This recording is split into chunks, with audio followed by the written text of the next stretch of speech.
Kebenaran kita berjumpa lagi, kita kembali lagi setelah tadi ada iklan sebentar ya dokter ya. Baik, saya lihat sudah ada beberapa pertanyaan masuk. Nah, saya akan bacakan untuk pertanyaan pertama langsung saja ya dok ya. Dari Yevonail Andrew, wah namanya sama dok. Ya, saya ingin bertanya, saya punya pertanyaan, sejauh mana musik Kristen boleh dikembangkan atau diimprovisasi? Mungkin ini lebih ke Kristen yang CCM mungkin ya Pak ya, karena dia tidak bilang himne ya. Ya, karena tidak dikasih tahu ya. Ya, secara umum saja begitu. Secara umum saja. Ya. Ya sebenarnya kalau ditanya boleh atau tidak, ya boleh-boleh saja. Ini namanya kebebasan. Siapapun boleh, ya, bebas lah gitu. Kamu mau mencuri juga bebas gitu. Ya. Cuman ya kalau ketangkep ya dihukum gitu. Jadi kalau misalnya Anda mau mengimprovisasi, mengubah lah gitu ya. Anda harus menyadari bahwa setiap perubahan membawa konsekuensi, membawa efek. Suatu musik atau suatu lagu diciptakan demikian, disusun dengan suatu ide. Kalau Anda ubah sedikit aransemennya, ya, apakah melodinya Anda kasih improvisasi, Ya. Harmoninya Anda reharmonisasi, Anda bikin ulang, iramanya Anda ganti dan lain sebagainya, tentu akan menghasilkan suatu lagu yang berbeda dibandingkan aslinya. Ya. Jadi ide awal dari penciptanya itu disampaikan pakai lagu yang aslinya. Nah kalau Anda mengubahnya, maka Anda memasukkan ide Anda sendiri ke dalamnya, atau Anda menghadirkan sesuatu yang baru bahkan, yang tadinya sama sekali tidak ada di pencipta aslinya. Ya. Ya, jadi sebenarnya selama itu masih sehat, selama itu masih bagus, ya, maka ya asal Anda mengerti bahwa itu mengubah saja. Ya. Oke, baik. Saya rasa cukup menjawab ya, saudara Andrew tadi. Baik, saya juga ingin bertanya nih, dokter. Tadi kan dokter sudah menyinggung tentang efek atau racun dari musik dunia dalam segi fisik, mungkin segi ini ya, perilaku, segi dari pikiran kita begitu ya. Nah, bagaimana dengan sisi rohaninya? Karena ada beberapa, tadi kan banyak kutipan ya dokter ya. Nah saya juga ada dapat beberapa kutipan misalnya dari seorang gitaris, Angus Young namanya. Itu adalah gitaris utama dari grup AC/DC. Ya. Nah ia mengakui ketika ia memainkan gitar itu seolah-olah saya sedang dalam autopilot. Kalau sudah sampai setengah lagu pertama sesuatu yang lain sudah mengendalikan saya begitu. Saya hanya terbawa saja begitu. Nah, jadi seakan-akan ada kekuatan lain yang memimpin dia. Begitu. Ya. Nah, kemudian ada juga satu kutipan dari Bill Watt dari grup musik Black Sabbath. Nah, dia berkata, saya selalu berpendapat bahwa mungkin ada suatu cara kami dapat menyalurkan energi. Dan energi itu bisa berasal dari sumber lain.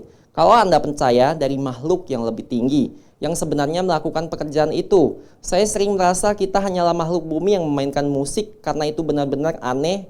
Beberapa musik ini benar-benar aneh. Dan banyak lagi kutipan-kutipan lainnya yang dari sang vokalis atau gitaris sendiri yang musik rock and roll ini.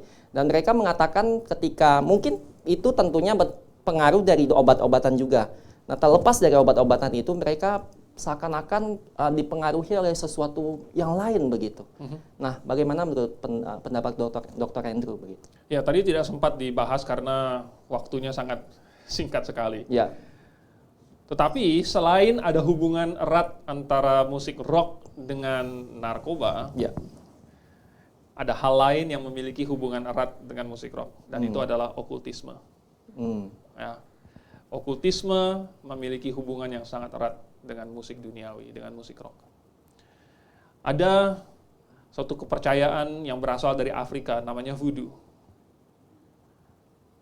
Kepercayaan ini percaya kepada dewa-dewa, ya, dewa-dewa di langit, dewa-dewa di bumi, dan lain sebagainya. Ya. Percaya kepada roh-roh, ya, roh-roh leluhur, roh-roh dewa-dewi, dan lain sebagainya.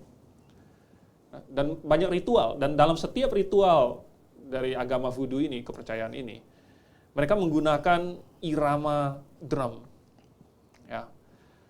Dan menurut pengakuan orang-orang yang sudah meneliti, yang sudah masuk ke dalamnya, mendengarkannya dalam jangka waktu yang lama. Ya. Ketika mereka mendengarkan irama drum voodoo, itu adalah suatu irama yang tidak bisa dilawan. Jadi orang yang mendengarkannya terus akan masuk ke dalamnya. Dan itu adalah metode yang dipakai oleh suku-suku di sana itu untuk mengadakan seance. Ya, kalau dalam bahasa Inggris seance itu adalah manusia menjadi medium bagi roh lain. Ya. Ya. Dan di dalam ritual-ritual voodoo akan ada orang yang kesurupan. Nah, kesurupan ini bukan kesurupan roh kuda, Ya. tetapi roh yang benar-benar ada gitu, bukan Ya. kuda. Ya, kita hanya menggunakan istilah kuda sebagai suatu eufemisme saja. Tetapi roh yang masuk ke dalam orang itu, kemudian mengendalikannya, Ya. membuat dia kehilangan kendali atas dirinya sendiri. Bahkan bisa membuat dia memiliki kekuatan yang supranatural, ya, pengetahuan yang supranatural dan lain sebagainya. Baik. Kita tahu bahwa ini adalah okultisme.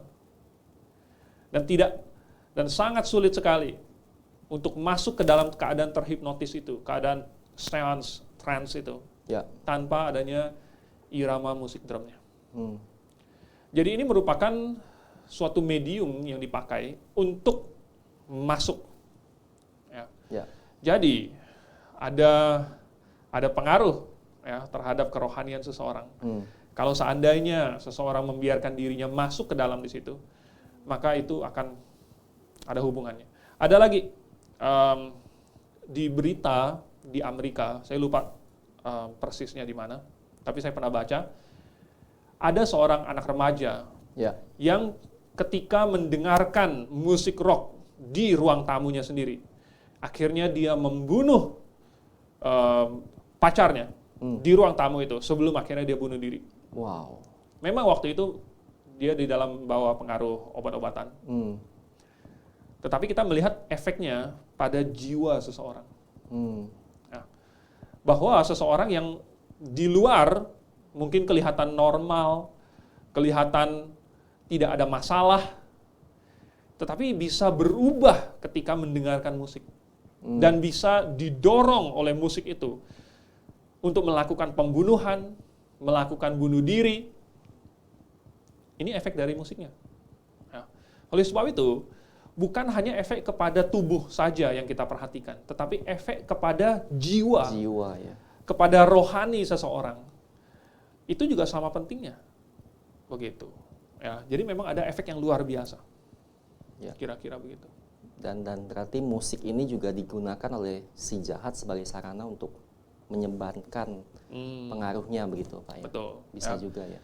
Jadi iblis maunya, yang penting manusia itu jangan taat kepada Allah. Betul sekali. Ya. Kalau manusia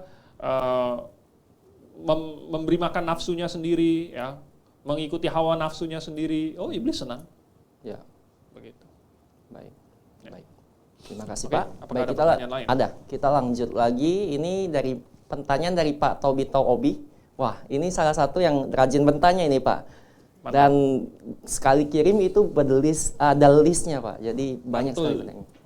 Wah, luar biasa. Saya bacakan langsung saja ya, Pak ya. Yang pertanyaan pertama, lagu dunia apa saja yang boleh kita dengar? Kalau lagu Indonesia Raya itu jenis Mars ya. Rayuan Pulau Kelapa itu pop. Bengawan Solo itu mungkin lebih ke keroncong, Pak ya.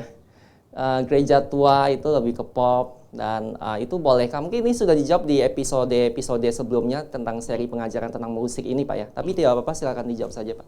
Ya, jadi musik dunia yang saya maksudkan ini adalah musik yang tidak sehat. Ya, antara lain adalah musik rock. Musik rock ini iramanya ya, yang tidak sehat.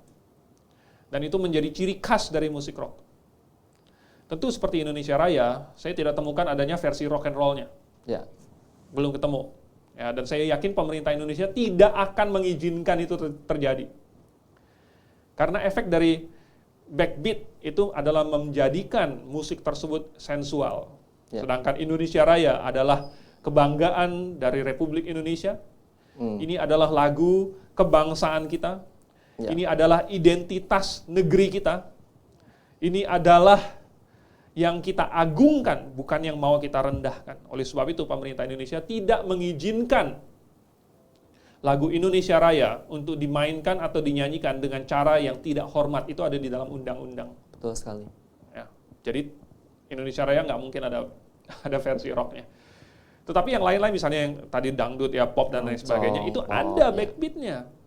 Nah kalau ada backbeatnya seharusnya Anda sudah tahu sendiri apa jawaban dari pertanyaan Anda. Ya betul sekali. Baik, next kita ke pertanyaan selanjutnya ya Pak ya. Ya. Baik, tadi sudah dijawab ya Pak Tobito. Kita pertanyaan selanjutnya dari Bapak yaitu lagu cinta ini mungkin tentang lagu-lagu dunia saat ini ya Pak ya. Yang berhubungan Lagu romantis, dengan romantisme.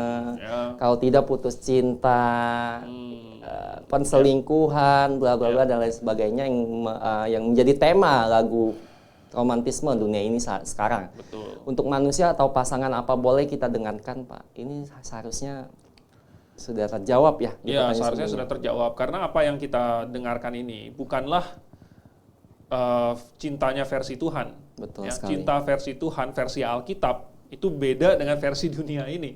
Ya, versi dunia ini adalah nafsu, Ya. ya, erotisme, birahi, kecemburuan, Ya. ya, kebencian, egoisme. Itu bukanlah versi cinta orang Kristen. Ya. Jadi begitulah. Ya. Berarti jawabannya tidak ya Pak Tobito dengan tegas ya. Ya. Yang pertanyaan ketiga, kalau lagu anak-anak seperti lagunya ya Shinchan, Joshua, Sherina waktu kecil, mungkin kalau lagu Sherina ada beberapa yang bagus ya Pak ya. Misalnya tentang yang petualang Sherina. Saya nggak berani ngomong. Begitu ya Pak? Bukan nggak berani ngomong, maksudnya saya tidak berani mengiyakan. Ya. Ya, walaupun saya belum mendengar semua lagunya Sherina, tetapi dari yang saya sudah pernah dengar, belum ada yang bebas dari backbeat. Begitu. Oh, kalau tentang backbeatnya Pak ya? Belum ada yang bebas ya. Dan Memang itu saya lagu nggak pop. bisa ngaku sudah mendengarkan semua lagunya Sherina, semua Ya. lagunya Joshua, semua lagunya Boboho, dan semua yang lain-lain itu. Tapi dari yang pernah saya dengar, belum ada satupun yang bersih. Betul sekali. Baik. Gitu. Jadi ini bisa Anda lihat bahwa dunia ini sudah memasukkannya sejak usia dini. Betul sekali. Ya. Dan bahkan ini yang lebih berbahaya karena ya, anak-anak masih belum mengerti. Anak-anak hanya mendengarkan, hanya menerima seperti spons yang menyerap semua air yang dituangkan ke dalamnya, tetapi dia sudah dicekoki Ya. dan sudah dipengaruhi oleh musik-musik itu. Baik. Oke, baik. Pertanyaan selanjutnya ini tentang lagu daerah, Pak. Nah, misalnya Ampat-Ampat Pisang dan lain sebagainya. Bagaimana pendapat Bapak? Ya. Ampar-ampar pisang ini kan lagu daerah, ada banyak yang lain ya, Apuse dan lain sebagainya. Ya. Kalau yang misalnya saya pernah cari di YouTube, itu sudah dibikin modern. Dan maksud saya modern itu adalah orang yang bikinnya, mengaransemennya dengan style yang modern.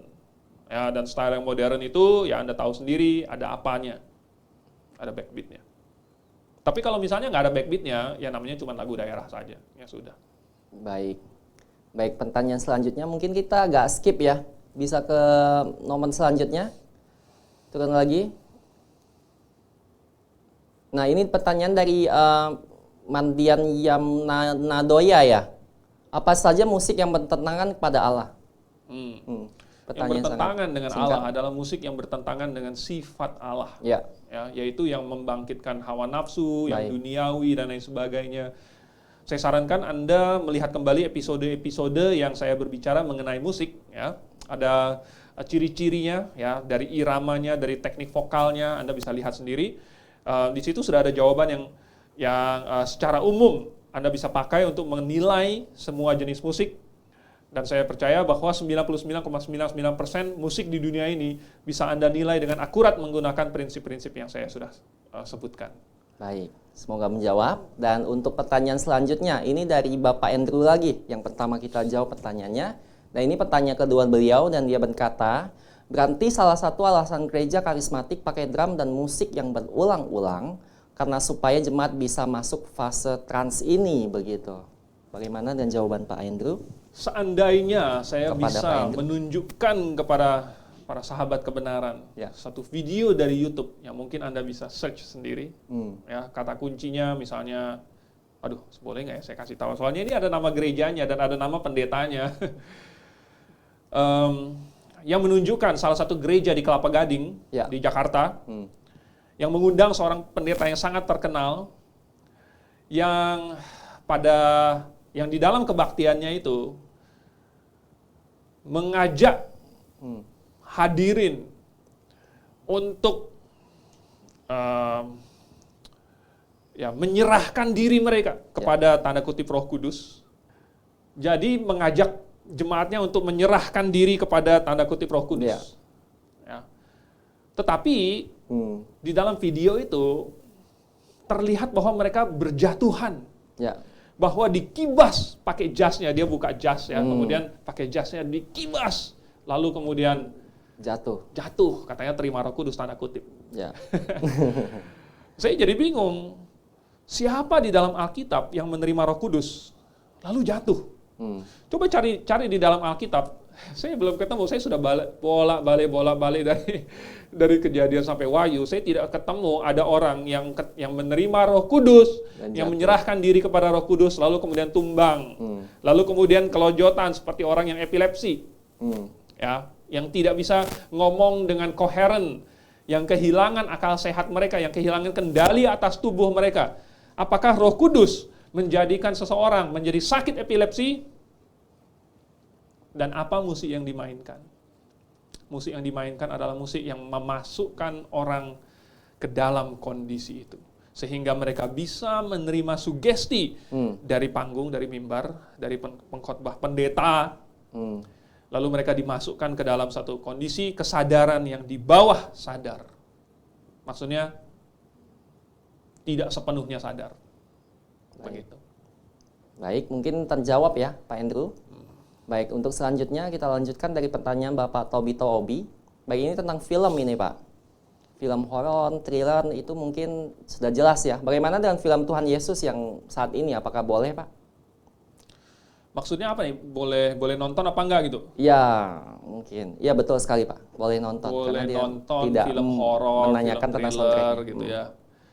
Ya terus terang di dalamnya itu pasti ada banyak musik yang tidak sehat ya.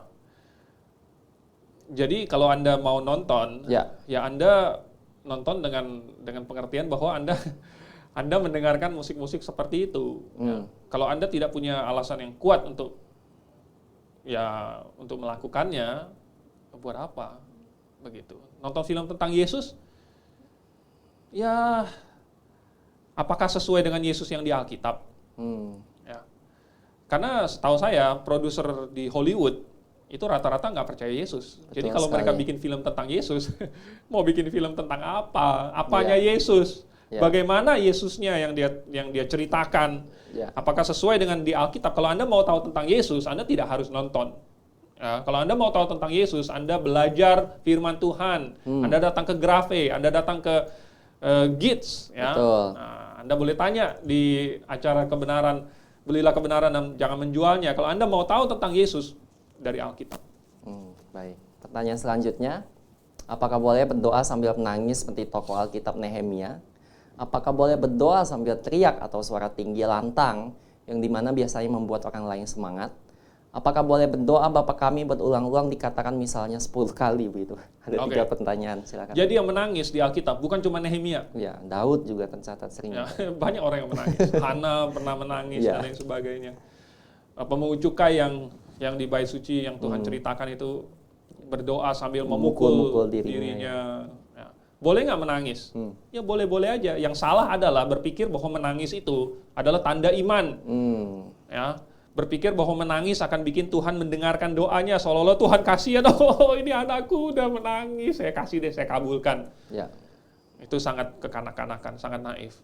Baik. Kemudian berpikir bahwa oh boleh nggak teriak? Oh boleh, ya boleh teriak. Tetapi yang salah adalah berpikir bahwa berteriak itu ada efeknya gitu. Baik. Ya. Lagi pula kalau misalnya berteriaknya tidak sopan, ya jelas rasanya doanya tidak sopan. Betul sekali. Kemudian apalagi tadi itu?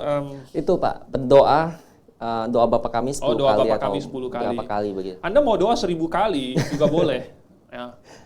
Yang salah adalah berpikir bahwa mengulangnya atau jumlah kali diulangnya ada efek gitu. Ya. Ya, tidak ada efek. Anda mau mengulangnya 1000 kali, tidak akan membuatnya lebih didengar oleh Tuhan. Betul. Jangan seperti paganisme atau okultisme atau penyembahan atau agama-agama lain yang mengajarkan bahwa Diulang-ulang. dengan diulang-ulang akan ada efeknya, seolah-olah lebih rohani kah, lebih didengar oleh Tuhan kah, punya efek lebih efisien, efektif lah dan lain sebagainya. Sama sekali tidak. Baik, ini memunculkan pertanyaan tambahan, Pak. Kan di beberapa agama tertentu, ya.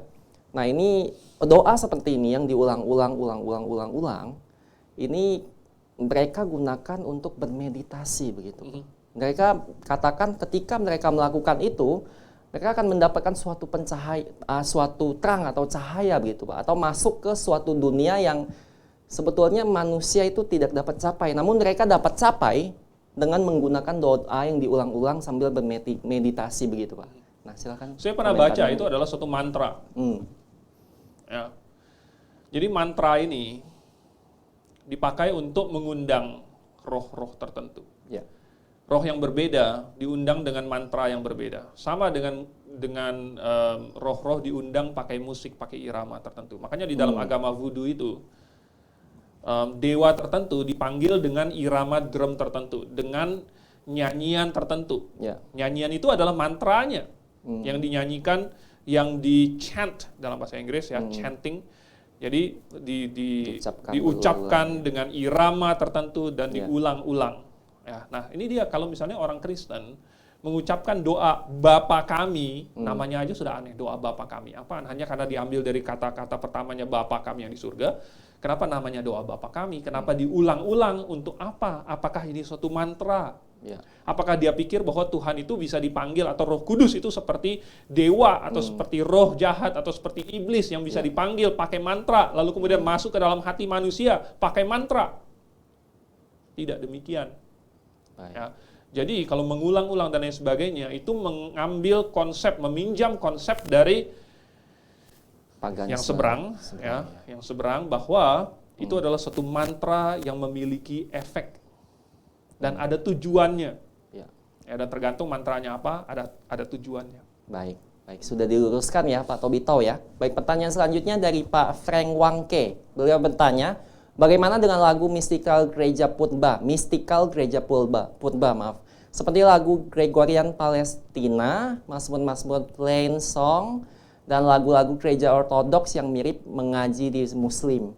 Mungkin yang tanpa musik itu Pak ya, yang musik-musik sudah pernah saya jawab sebelumnya ya. Kapan ya? Gereja kuno. Mungkin bisa dijelaskan lagi saat ini Pak. Ya, jadi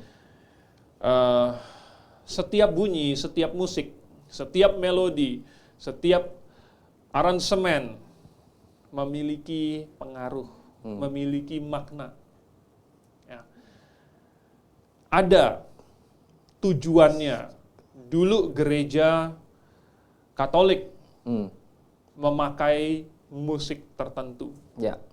Ada jenis musik yang dipakai di dalam misa, ya, misa kudus. Ya. Dan musik itu adalah musik yang cocok dengan tujuannya. Ya. Ya. Cocok dengan tujuan misa itu.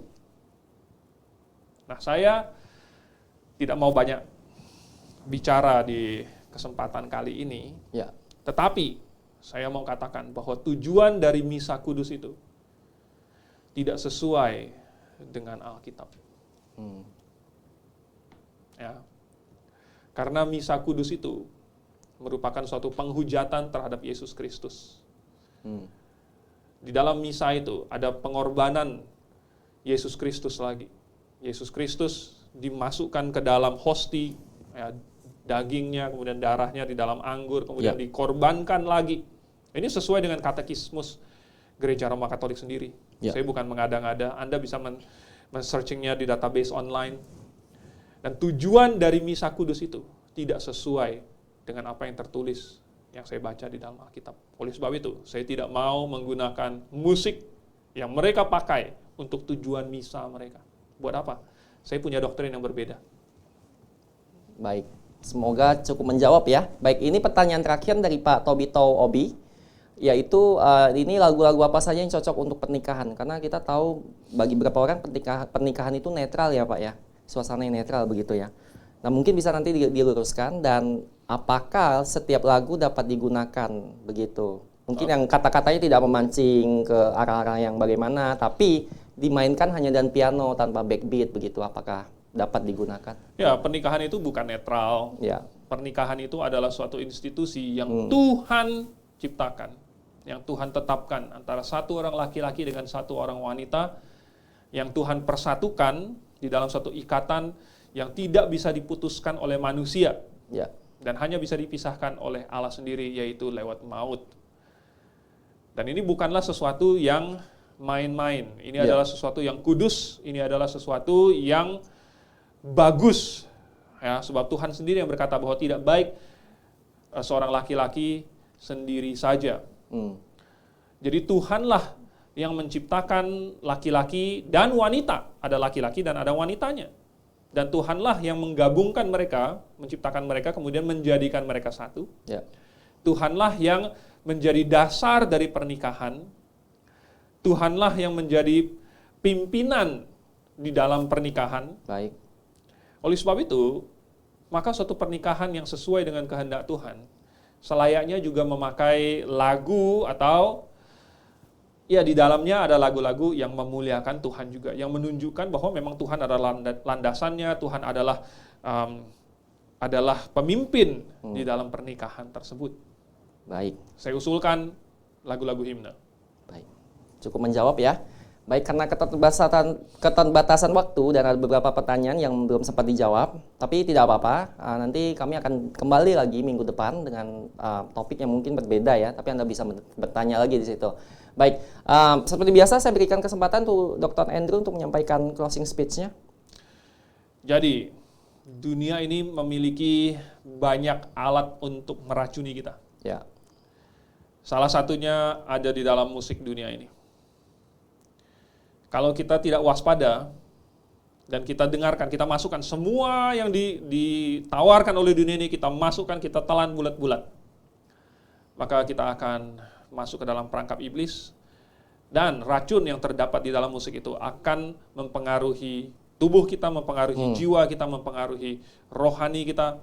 Maka kalau Anda tidak waspada, saya tidak tahu, ya, dengarkanlah peringatan ini. Oleh sebab itu belilah kebenaran dan jangan menjualnya. Baik. Baik, terima kasih Dr. Andrew. Demikian sahabat kebenaran, itu adalah statement penutup yang sangat bagus, yaitu waspadalah seperti biasa. Ada apa yang Anda dengar, apa yang Anda masukkan ke roh Anda, tubuh Anda, dan jiwa Anda, begitu ya. Untuk Anda dan tentunya keluarga Anda, begitu ya.